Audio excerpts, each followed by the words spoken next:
Selamat pagi saudara. Puji Tuhan, diberkati. Amin, haleluya. Puji Tuhan, pagi hari ini kita akan mulai satu seri yaitu Nabi kecil. Nabi-nabi kecil di dalam Alkitab ada 12 nabi dan jarang dikutip oleh gereja. Tetapi firman ini sangat penting karena merupakan puisi, nubuatan sehingga tidak mudah untuk dimengerti saudara. Namun nabi-nabi ini pegang peranan yang amat penting baik di dalam kerajaan Israel pada saat dulu maupun merupakan suatu nubuatan yang ada hubungannya dengan akhir zaman, saudara. Kita lagi hot nih istilahnya nih tentang akhir zaman. Kita tidak seharusnya juga akan melihat nubuatan di nabi-nabi kecil. Dikatakan nabi kecil bukan berarti nabinya kecil, saudara.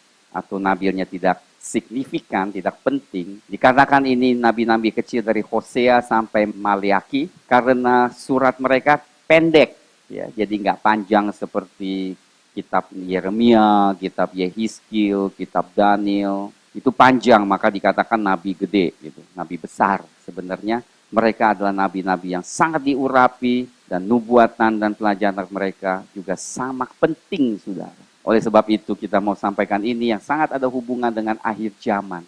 Dan ternyata saudara, sejarah dunia itu nggak jauh dari apa yang umat Israel alami ya. Istilahnya manusia itu tidak berubah banyak lah saudara. Sejak jatuhnya manusia, ya, mereka jatuh dalam dosa. Ya, saudara kalau mau tahu bagaimana keadaan mereka 1000 tahun yang lalu sama. Cuman mereka nggak ada iPhone aja, tapi dosanya sama. Keinginannya sama, kelemahannya sama dengan kita semua. Dan jika dahulu perlu Tuhan, sekarang juga butuh Tuhan. Tidak ada bedanya. Dan pemimpin-pemimpin saat itu yang korupsi, sama juga di akhir zaman banyak pemimpin rohani yang korupsi. Jadi saudara pada saat baca firman ini, janganlah kecil hati melihat bahwa ada yang salah, yang keliru, ada yang palsu, tetapi yang pastinya ada yang asli. Amin, ada yang genuine. Yaitulah iblis selalu mau membuat sesuatu yang palsu sehingga menjatuhkan yang asli. Dia mau manusia tidak percaya sesuatu yang asli. Dia membuat banyak yang palsu, yang tidak sesuai dengan firman sehingga menjadi batu sandungan dalam kehidupan kita, saudara. Kita akan mulai dengan Nabi Hosea, dan Nabi ini sangat unik sekali karena panggilannya dan kehidupannya yang sangat berbeda dengan nabi lain karena pertama-tama dia disuruh menikahi seorang wanita yang maaf saudara yang akan tidak setia, akhirnya yang akan selingkuh. Dan di sini Tuhan yang suruh saudara pada zaman itu. Jadi kenapa Hosea disuruh menikahi seorang seperti wanita yang tidak setia? Mungkin dia seorang pelacur, kita tidak tahu. Tapi jelasnya Tuhan tahu wanita ini akan selingkuh setelah mempunyai 3 anak, saudara.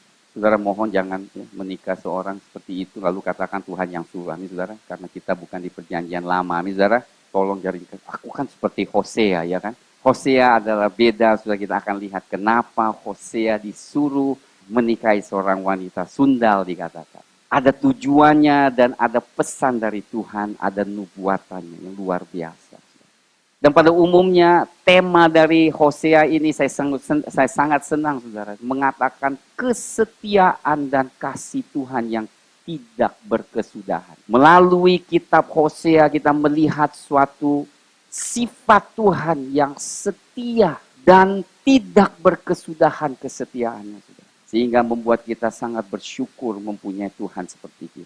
Saya rasa manusia sangat beda ya kalau kita lihat seorang tidak setia kita langsung, ya udahlah kita nggak mau berteman, udahlah kita putus. Tapi Tuhan adalah Tuhan yang beda. Sekalipun umat Israel berkali-kali menyakiti hati Tuhan. Ibaratnya seperti istrinya Hosea yang dinamakan Gomer, saudara, yang tidak setia. Tetapi Tuhan masih memanggil dia, ayolah kembali. Bahkan tebus dia lagi. Jadi istilahnya dia bersama pria yang satu lagi, yang pacarnya yang satu, sehingga Hosea harus disuruh Tuhan untuk menebus. Berarti beli dia kembali dari pria itu untuk kembali kepada dia. Luar biasa dan tentunya ini ada arti dan makna yang tertentu di dalam kitab Hosea ini, saudara. Kita melihat Hosea ada di zaman di mana menubuatkan di kerajaan utara. Kita ingat, saudara, kerajaan Israel dan kerajaan Yehuda. Yehuda yang adalah keturunan Daud yang menguasai, dan sering terjadi kebangunan rohani, tetapi di kerajaan utara mereka sama sekali tidak mengalami suatu kebangunan rohani, malahan kerohanian mereka terus merosot sampai pada satu saat mereka dikuasai oleh kerajaan Asyur yang kita bicarakan. Dan kerajaan Asyur itu adalah satu kerajaan yang pertama di sejarah yang menyatakan sangat kejam terhadap bangsa-bangsa yang dikuasai. Kejam sekali, saudara. Jadi mulai saat itu kita melihat sesungguhnya ini adalah gambaran, ya, saudara. Nanti kita akan lihat juga ada kaitannya dengan akhir zaman, adalah raja yang sangat kejam, yang tidak ada belas kasihan terhadap umat yang dikuasai. Dan Israel, ya, dinubuatkan di zaman Hosea bahwa nanti ada suatu kerajaan yang akan menghakimimu, menghukum engkau dari Asyur ini, saudara. Jadi kita melihat Hosea memberi banyak peringatan dan teguran-teguran pada umat Israel karena dosa-dosa mereka, dan tentu mengharapkan mereka kembali kepada Tuhan. Tetapi kita tahu, saudara, semuanya gagal, semua yang dinubuatkan, semua yang pesan yang diberikan, semuanya jatuh di lantai, tidak ada yang diperhatikan, dan sehingga akhirnya benar juga setelah berapa puluh tahun kemudian, kerajaan utara yaitu Israel dikuasai oleh Asyur, dan banyak umat Israel terpencar kemana-mana. Sampai sekarang kita tidak tahu mereka ada di mana, saudara. Jadi ini adalah suatu nubuatan yang luar biasa. Jadi kitab Hosea itu pada umumnya dibagi 3 bagian, saudara. Yang pertama yaitu pasal 1 sampai pasal 3 menceritakan tentang kehidupan rumah tangganya, yaitu bagaimana dia menikahi yang namanya istrinya Gomer, dan kemudian sampai mempunyai 3 anak, saudara. 3 anak pun namanya diberikan semuanya nggak begitu bagus, ya, saudara. Semua nama yang Tuhan. Jadi nama yang diberikan kepada anak-anak, 3 anak ini adalah nubuatannya akan terjadi di atas umat Israel. Itu lucu sekali, saudara. Di zaman lalu, saudara, nama itu selalu mengandung profetik. Ya, unsur profetik itu di dalam perjanjian lama. Jadi waktu kasih nama itu sangat penting gitu. Kalau kasih namanya nggak bagus, ya bukan saja mungkin kehidupan anak itu tidak baik, mungkin kalau dia sebagai nabi ada sangkut pautnya dengan kerajaan Israel. Begitu hebatnya, saudara, pada zaman itu. Hosea ini khusus, ya, saudara. Jadi saudara tetap jangan menikahi orang yang tidak sesuai dengan kehendak Tuhan, ya, karena jatuh cinta, ya, tapi carilah orang yang berkenan di mata Tuhan. Amin, saudara. Jadi jangan jadikan ini sebagai standar, tetapi pelajarilah kenapa Hosea disuruh untuk menikahi Gomer. Mari kita lihat pertama. Ada beberapa hal yang saya mau sampaikan. Pertama, saudara, kita lihat.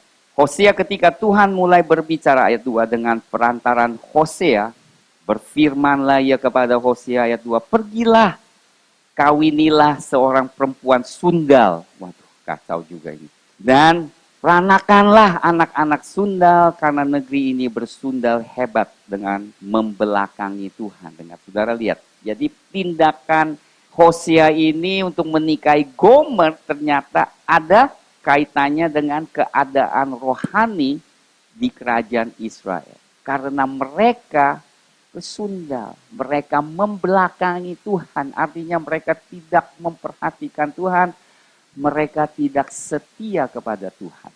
Hosea ini yang menceritakan keadaan Israel yang tidak setia, tetapi Tuhan yang amat setia. Umat Israel yang tidak cinta Tuhan, tetapi Tuhan amat cinta Israel. Luar biasa, saudara. Ya, sama juga seperti kita, ya. Saya rasa seringkali cinta kita enggak sebesar di mana Tuhan mengasihi kita, ya. Kadang-kadang kita cinta, kadang-kadang kita enggak cinta, kadang kita kesel sama Tuhan, ya kan. Minggu aja kita jatuh cinta, Seninnya kita jatuh cinta ke dunia. Jadi kita tuh enggak stabil seringkali. Sama keadaan Israel di sini. Nah, Tuhan mulai katakan, ya, kawini orang Gomer. Kenapa? Karena Gomer istrimu ini mirip seperti orang Israel. umat Israel yang tidak setia. Bahkan biar engkau beranak, dan anak pertama engkau harus namakan Yisrael. Ya kan? Ayat 4 dikatakan, cepat lagi, ini Gomer bin, maka pergilah ia dan mengawini Tiga Gomer binti Diblaim. Itu nama antik banget ya, Diblaim. Lalu mengandunglah perempuan itu dan melahirkan baginya seorang anak laki-laki. Namakannya apa? Yisrael, artinya Allah menabur. Saudara, dengar baik-baik, ini luar biasa. Allah menabur. Jadi kita melihat lewat anak-anak, ayat 4, melalui anak-anaknya Hosea, ya, dia ada 3 anak. Yang pertama dikatakan nama Israel. Apa yang Tuhan katakan? Karena sebab sedikit waktu lagi, maka aku akan menghukum keluarga Yehu karena hutang darah Yisrael. Lihat kan? Dan aku akan mengakhiri pemerintah kaum Israel. Jadi apa yang dibuat oleh ini akan terjadi, aku akan balas. Berarti ada sesuatu yang ditanam dan kemudian akan menuai. Tabur dan tuai. Katakan aku akan lakukan sesuatu.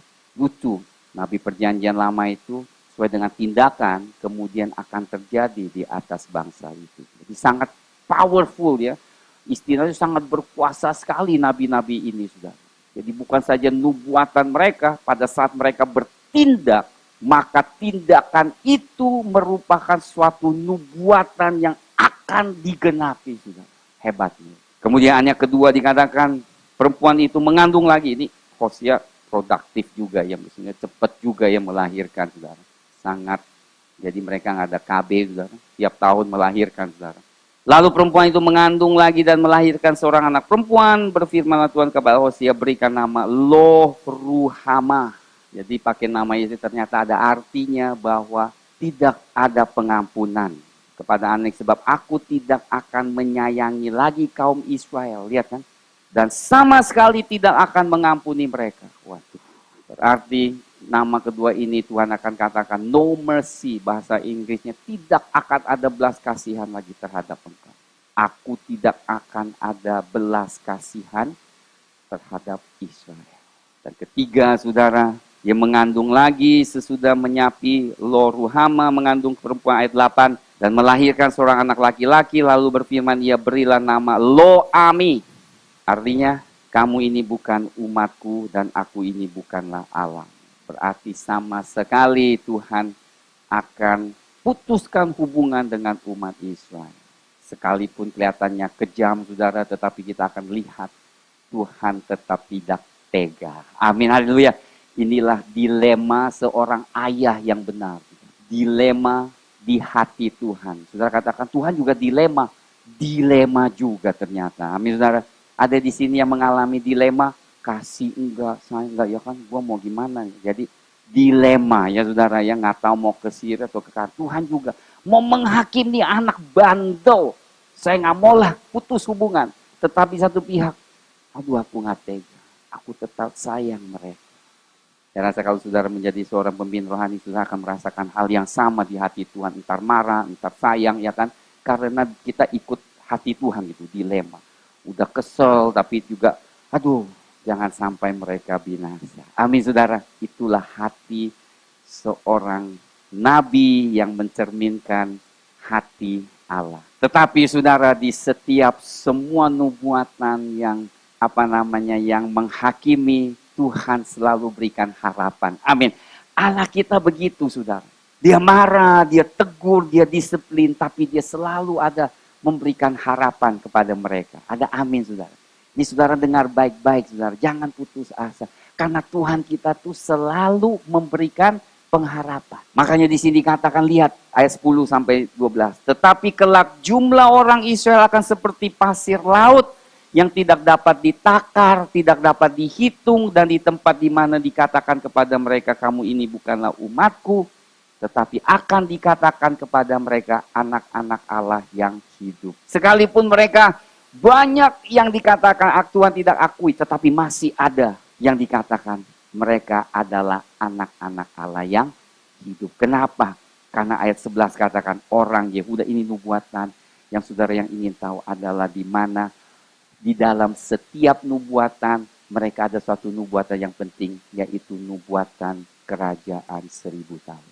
Saudara yang ikut akhir zaman, saudara mengerti apa kerajaan 1000 tahun, yaitu setelah penghakiman yang 7 tahun, maka Tuhan akan memerintah di atas bumi selama 1000 tahun. Nah, orang Israel, mereka mengerti ada suatu nubuatan yang luar biasa bahwa mereka akan memimpin, Mesias akan memimpin 1000 tahun dengan damai sejahtera. Dan mereka juga tahu bait Allah akan dibangun. Oleh sebab itu, saudara, mereka sangat berharap sekali. Dan di sini katakan, lihat, orang Yehuda, orang Israel akan berkumpul bersama-sama dan akan mengangkat bagi mereka satu pemimpin. Lalu mereka akan menduduki negeri ini sebab besar hari Yisrael itu. Katakanlah kepada saudara-saudaramu laki-laki, Ami, dan kepada saudara-saudaramu perempuan, Ruhama. Berarti kasih tahu mereka adalah umatku lagi dan mereka adalah orang pilihan. Kembalikan, jadi bukan lo-nya nggak ada, bukan, tetapi mereka akan menjadi apa? Aku akan menyatakan belas kasihanku dan mereka akan menjadi umatku kembali. Luar biasa. Jadi kita lihat, saudara, ya, di dalam hal ini tentunya kita akan melihat tidak secepat itu, dan di dalam nubuatan di Hosea ini akan menjelaskan tidak secepat itu. Tetapi luar biasanya, saudara, bahwa umat Allah, Tuhan tidak akan meninggalkan mereka selama-lamanya. Amin. Jadi dalam kehidupan kita dengar baik-baik, Tuhan tidak meninggalkan kita selama, sebab hatinya tetap melekat kepada kita. Nah, lihat pasal 2, saudara, indahnya. Tuhan istilahnya frustrasi atau kesal dengan beberapa hal, saudara. Dalam hal apa? Karena umat Israel yang tidak setia, yang sebenarnya berkat yang Tuhan berikan kepada mereka, mereka berikan kepada Baal. Jadi kita melihat di dalam kehidupan istrinya Hosea ini yang namanya Gomer, ya, dia tidak setia kepada suaminya, tetapi dia selingkuh dengan kekasihnya. Dan tentu memberikan hal-hal yang berkat-berkat yang diberikan Hosea, dia berikan kepada kekasih. Nah, Israel pun sama. Tuhan yang memberkati tanah perjanjian, semua berkat yang Tuhan berikan, dikatakan anggur dan tanaman, semua aku berikan. Tetapi engkau bawa itu semua untuk dipersembahkan kepada Baal. Kemurahan Tuhan, kebaikan Tuhan, generosity yang dilimpahkan kepada umat Israel, mereka tidak bersyukur. Bahkan mereka membawakannya kepada Baal. Ini yang membuat Tuhan sedih. Lihat ayat 6. Dia akan mengejar para kekasihnya, tetapi tidak akan mencapai mereka. Dia akan mencari mereka, tetapi tidak bertemu dengan mereka. Maka dia akan berkata, aku akan pulang kembali kepada suamiku yang pertama, sebab aku lebih berbahagia daripada sekarang. Jadi Tuhan izinkan dia mencari, tetapi mereka tidak akan dapat suatu kepuasan seperti kita, saudara. Sudah kenal Tuhan, kita cari ke kiri kanan, ya, ke mall. Tapi akhirnya kembali, nggak seenak di rumah Tuhan.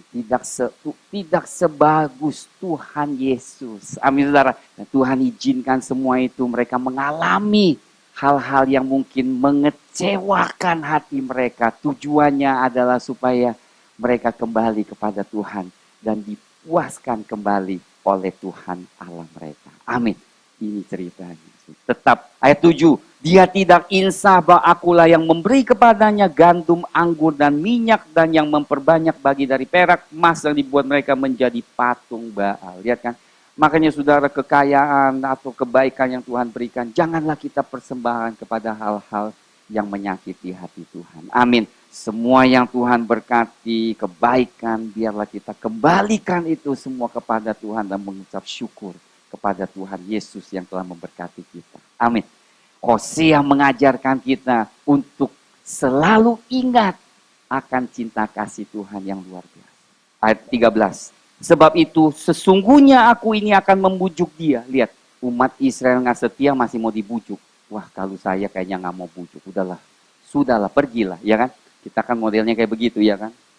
Tuhan bukan begitu, saudara. Puji Tuhan, Tuhan bukan manusia. Kalau kita, ya udahlah, gue sih udah putus asa lah. Kita kan cepet kan. Mau bujuk apa lagi? Tapi Tuhan masih mau bujuk, saudara. Membujuk dia apa dikatakan? Aku ini akan membujuk dia, membawa dia ke padang gurun dan berbicara, menenangkan hatinya. Ya ampun. Kalau kita tendanglah dialah, sudah masuk ke kolam renang ya kan. Tuhan bujuk di padang gurun dan berusaha supaya umatnya kembali kepada Tuhan. Saya mau saudara lihat Tuhan itu betapa besar kasihnya. Dan mencerminkan kita harus belajar kesabaran dan membujuk dan berdoa bagi orang yang masih keras hati.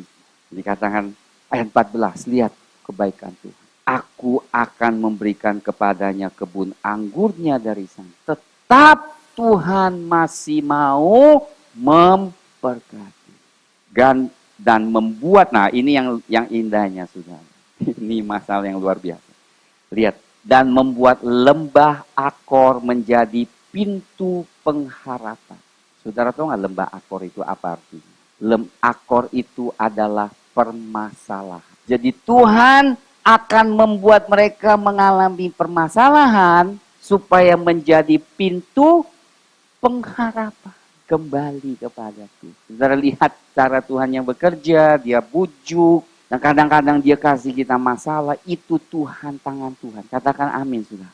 Lembah Akor, lembah itu rendah, penuh dengan masalah. Maksudnya apa? Pada saat mereka mengalami masalah, mudah-mudahan mereka kembali kepada Tuhan dan berseru kepada Tuhan. Tetapi kita tahu, saudara, ayat 15, pada maka waktu itu demikian firman Tuhan, engkau akan memanggil aku suamiku, dan tidak lagi memanggil aku Baalku. Lalu aku menjauhkan nama para Baal dari mulutmu, maka nama mereka tidak lagi disebut.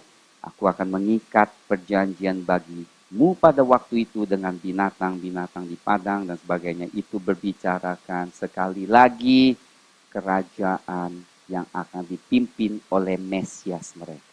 Nah, kita melihat di sini, saudara, suatu gambaran Allah dan umat Israel adalah gambaran suami dan istri. Dengar, saudara, sama.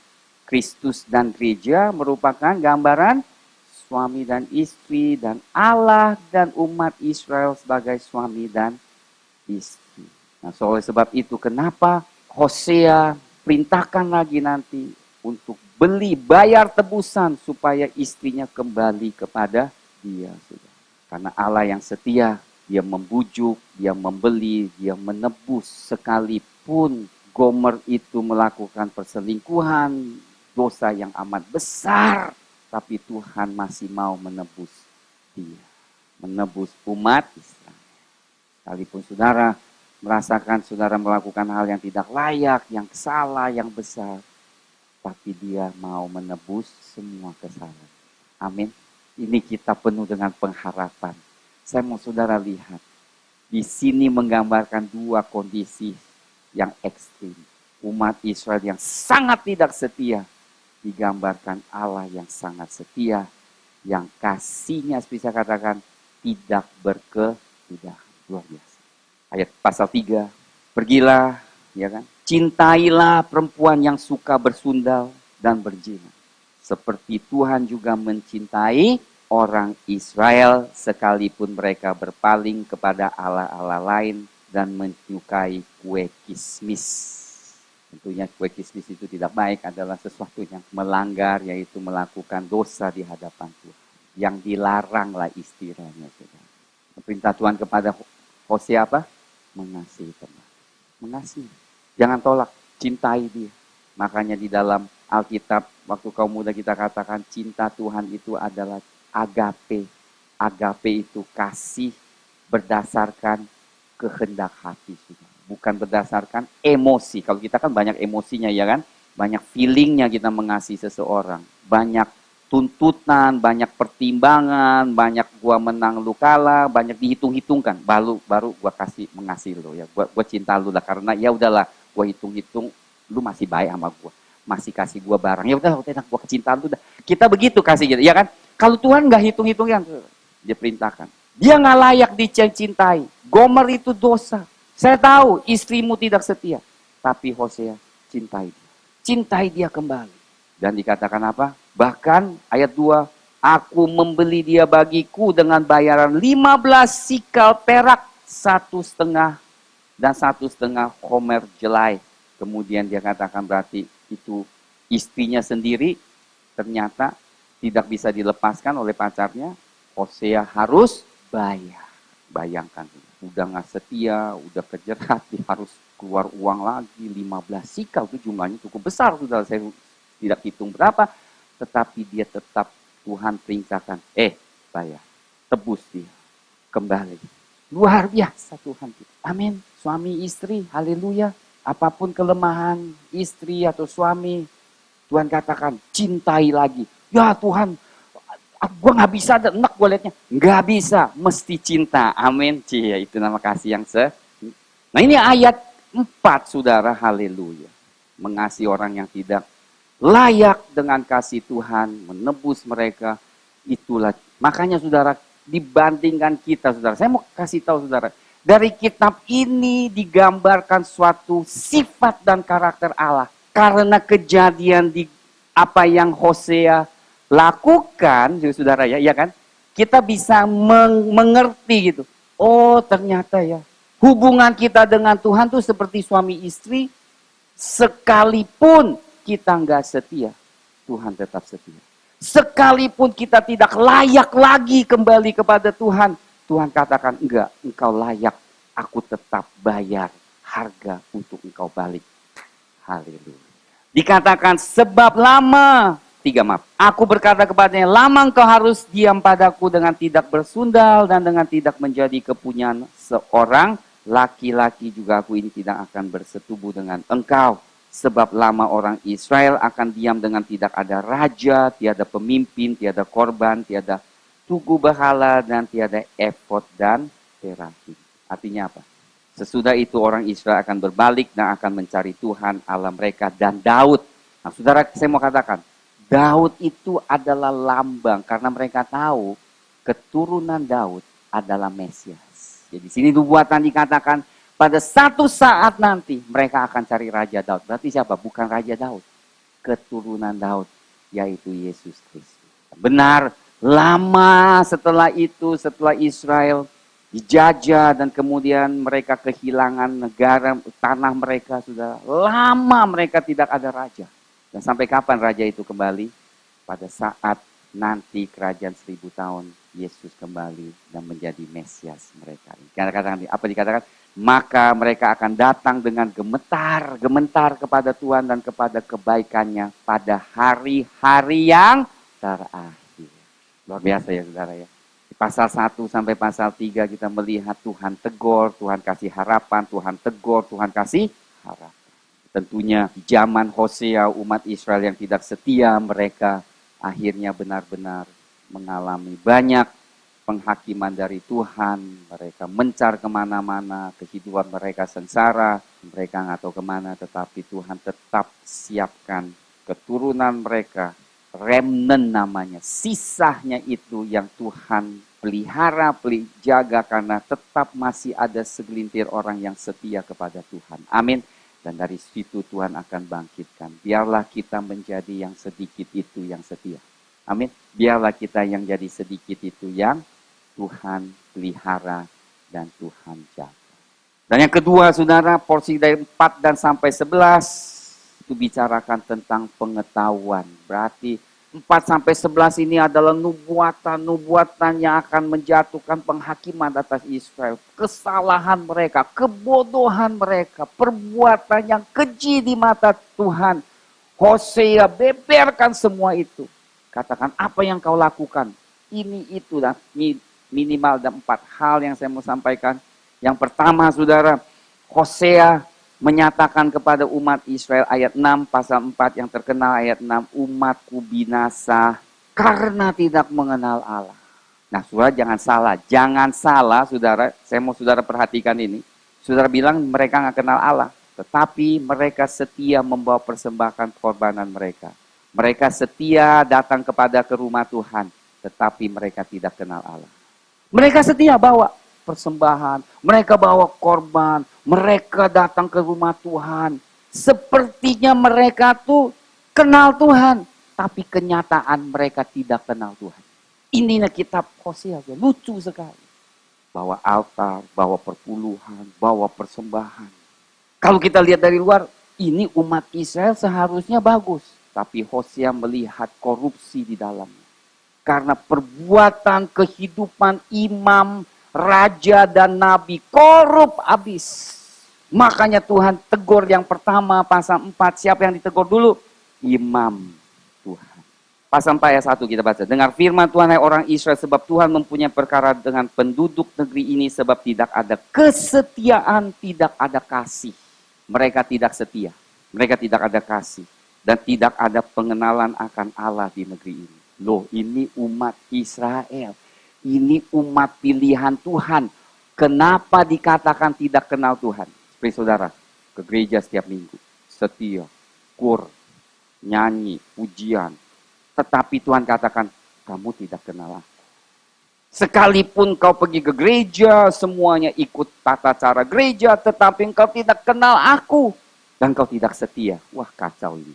Ayat 2 kuncinya. Karena hanya mengutuk, berbohong, membunuh, mencuri, berzina, melakukan kekerasan, penumpahan darah, menyusul penumpahan darah.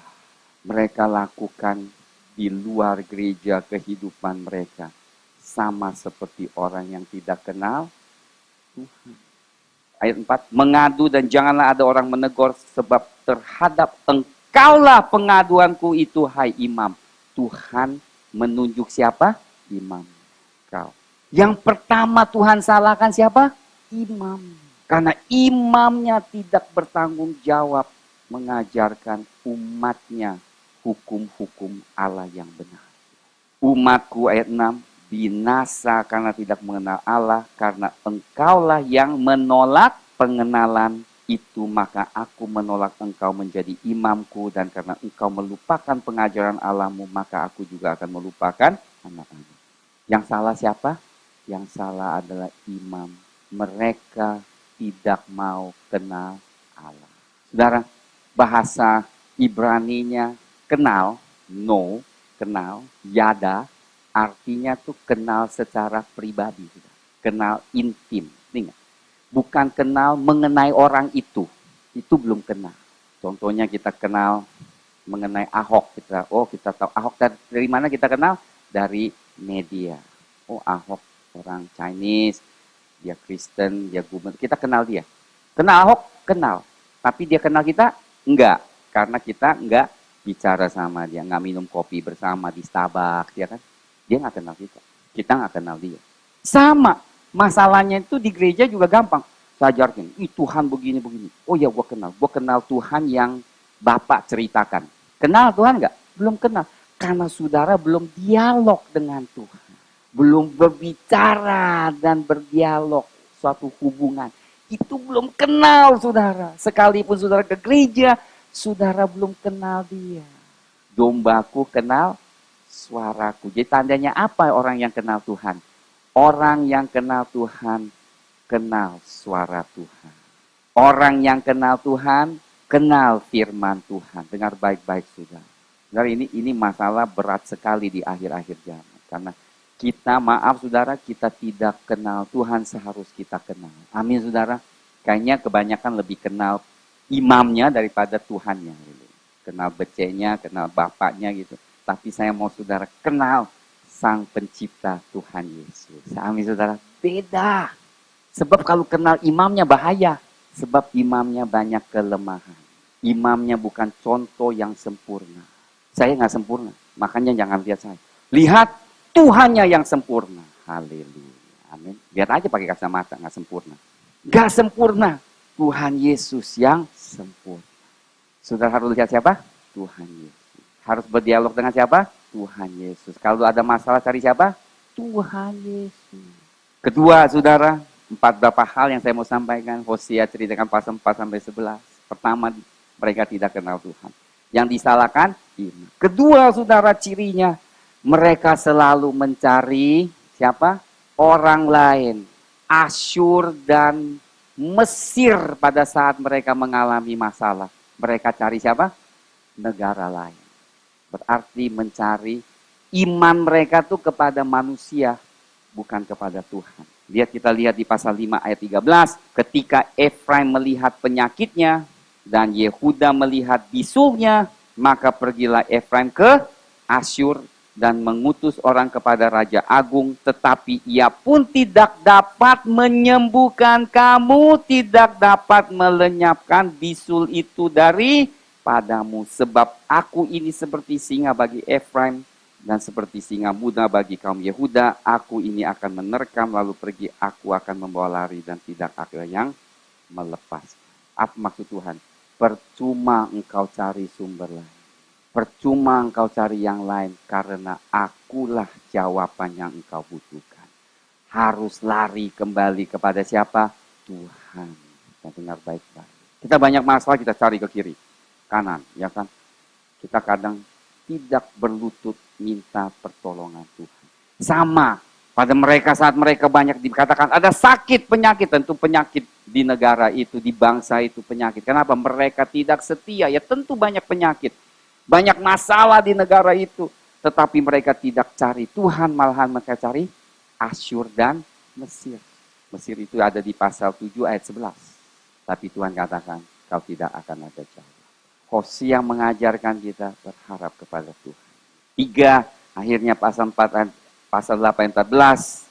Israel telah melupakan perbuatannya dan telah mendirikan istana-istana. Israel lupa Tuhan. Israel tidak ingat Tuhan. Israel tidak berharap kepada Tuhan. Dan sekarang sama sekali lupa akan Tuhan. Lupa atas pekerjaan Tuhan atas kita. Siapa yang pernah di sini mendapat pertolongan dari Tuhan? Angkat tangan. Puji Tuhan. Dapat pertolongan? Kenapa saudara tahu itu dari Tuhan? Nah, ya kan? Kenapa bukan manusia?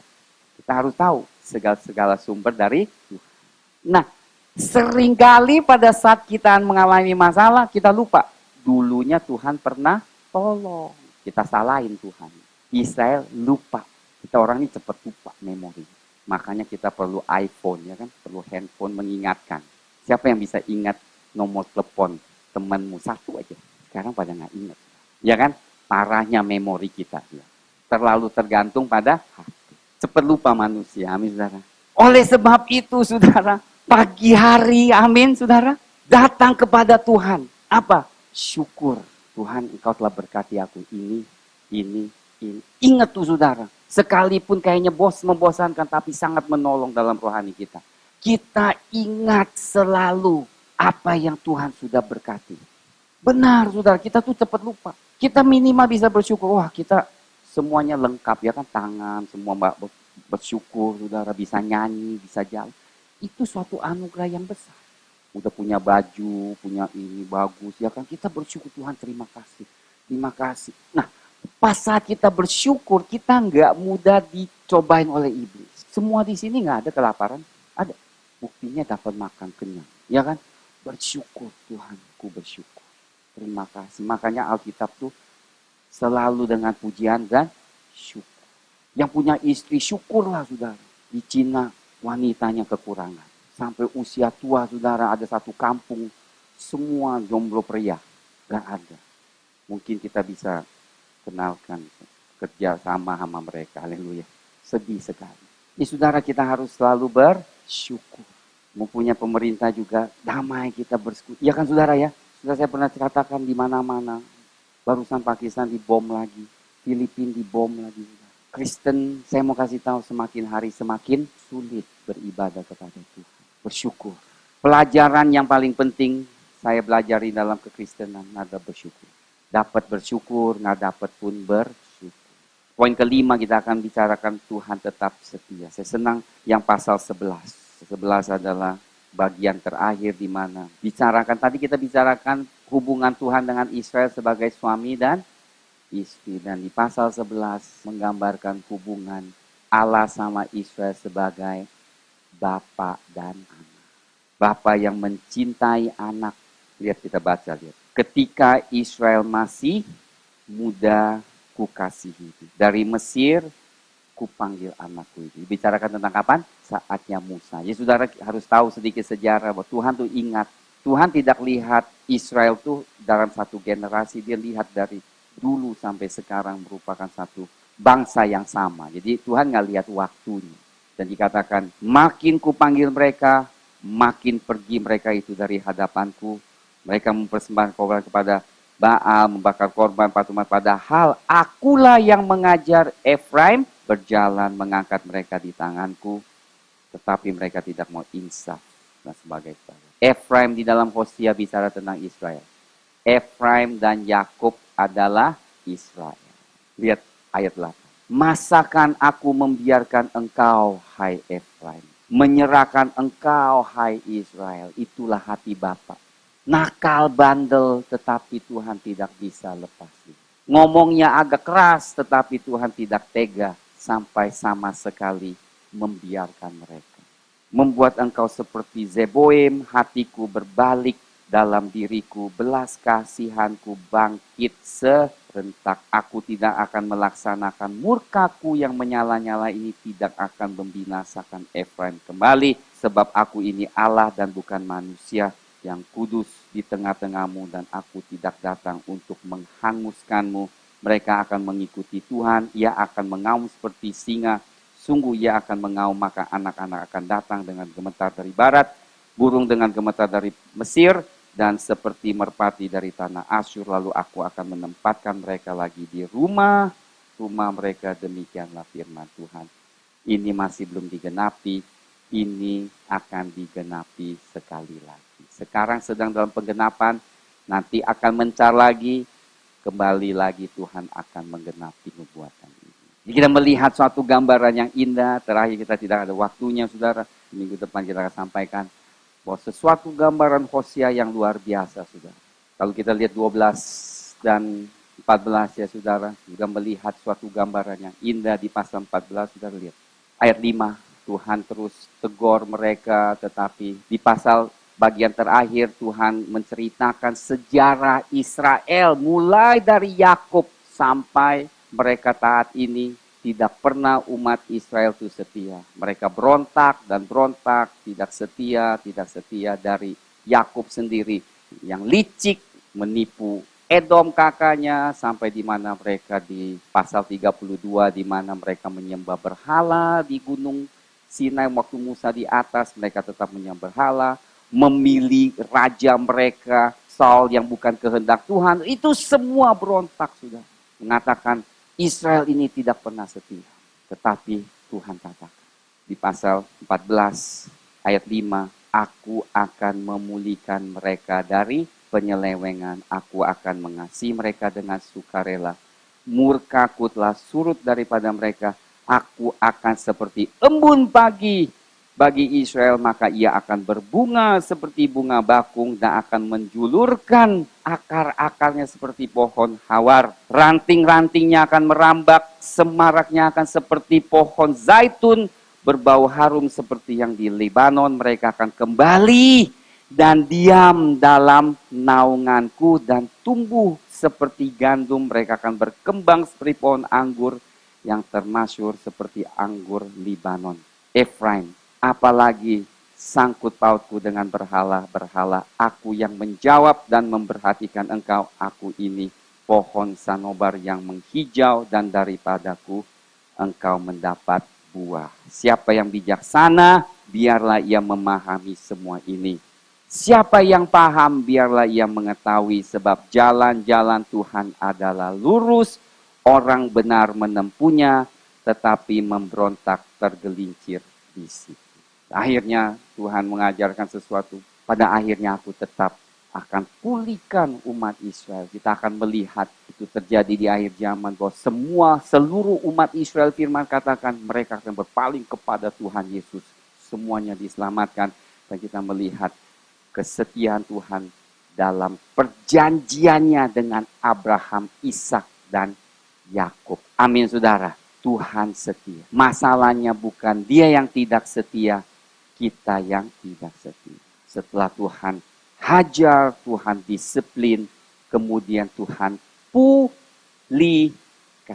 Dan setelah Tuhan pulihkan, Tuhan terus membanjirkan berkat-Nya di atas kita.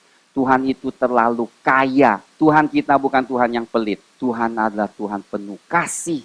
Dan sekalipun Dia mendisiplin, tujuan adalah untuk memulihkan, mengasihi saudara. Amin.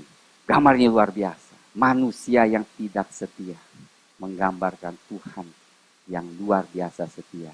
Kita yang tidak layak dikasihi kembali. Ada amin, saudara. Amin.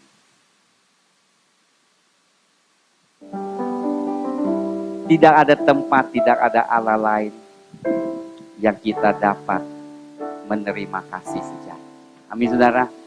Dia adalah Allah Tuhan yang mempunyai kasih sejati. Saudara, Tuhan nyatakan sesuatu yang luar biasa. Pemulihan suami istri di gereja. Kembali hubung yang intim dan mengasihi dan mengampuni. Itu adalah profetik gambaran di mana gereja akan kembali pada Tuhan. Dengan intim. Oleh sebab itu pada pagi hari dengan khusus saya mau doakan. Suami istri. Dan juga yang lain. Tapi khususnya suami istri sebab saya tergerak melihat bagaimana Hosea diperintahkan Tuhan untuk mengasihi. Gomer yang telah menyalah, yang telah berdosa. Tetapi saudara, setelah itu kita melihat firman tidak mengatakan, tetapi sepertinya Gomer tidak tinggalkan Hosea lagi. Hubungan itu dipulihkan oleh Tuhan karena kasih sejati. Kadang kita tidak sanggup mengampuni, tetapi kita butuh keajaiban Tuhan. Amin. Bukan kita yang sanggup, Tuhan yang sanggup. Demikian juga istri terhadap suami, sama sudah. Mungkin ada dosa yang kita tidak bisa ampuni, tetapi Hosea diperintah, istri pun diperintah mengasihi suami. Suami istri saudara, rangkul suamimu, rangkul istri, mengasihi mereka, ampuni mereka. Oh, that's anointing. Haleluya. Abah syukur bersyukur. Bagi saudara yang kita semua, apapun yang kita lakukan saudara, Tuhan tetap mau kita kembali kepada beautiful, wonderful ya, ada hadirat Tuhan yang itu. Baik anak dan orang tua, Tuhan mau pulihkan kita. Orada basyaka. Katakan kepada Tuhan. Katakan, Tuhan, aku mengasihi suamiku, Tuhan, aku mengampuni istriku, aku mengasihi. Aku tidak mau lagi menuduh, aku mau lupakan semua kesalahan yang mereka lakukan. Boleh nggak katakan ya, di hadapan sekarang di hadapan. Oh, there's the presence of God. Oh, ada pemulihan yang luar biasa terjadi. Dan yang terpenting hidup ini, suami istri merupakan satu gambaran gereja, Kristus dan gereja. Tidak tahu kenapa, tapi pagi hari ini gambaran profetik. Tuhan akan pulihkan saudara dan pulihkan kita juga, hubungan kita dengan Tuhan Yesus lebih intim lagi. Terima kasih Tuhan. There's the presence of God. Istri peluk suamimu. Penting sekali hari pagi ini, sangat-sangat profetik. Saya nggak tahu kenapa saya dipimpin mendoakan suami istri khususnya. Bapak, kami serahkan mereka dalam tangan-Mu, bersyukur. Anugerah yang terbesar Tuhan adalah pengampun. Karena Engkau mengampuni kami yang tidak layak. Tidak ada baiknya di dalam kami Tuhan. tidak layak sama sekali Tuhan, kami kotor, kami bau dalam dosa. Tetapi Engkau katakan, enggak, Engkau layak, aku bayar harga. Aku ampuni Engkau, aku pulihkan Engkau. Aku jadikan Engkau anakku Tuhan. Aku akan membanjirimu dengan berkat-berkat-Ku, dengan kemurahan. Terima kasih Tuhan, kemuliaan terjadi di atas suami istri, di atas gereja kami. Kami bersyukur Tuhan, kami mulai itu terdahulu suami istri sebagai Kristus dan gereja Tuhan. Jika saudara di tengah-tengah yang ini, doakan saudara mereka juga yang menyakiti hatimu. Terima kasih Tuhan, terima kasih saja.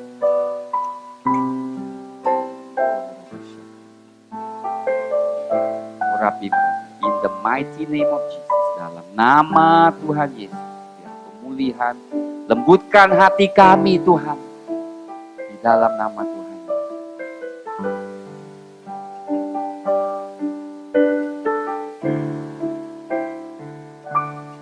Kami perlu keajaiban, kami butuhkan sentuhan tangan-Mu. Kami tak dapat jalan sendiri, kami perlu Kau Tuhan. Kami perlukan keajaiban, kami butuhkan sentuhan tangan-Mu.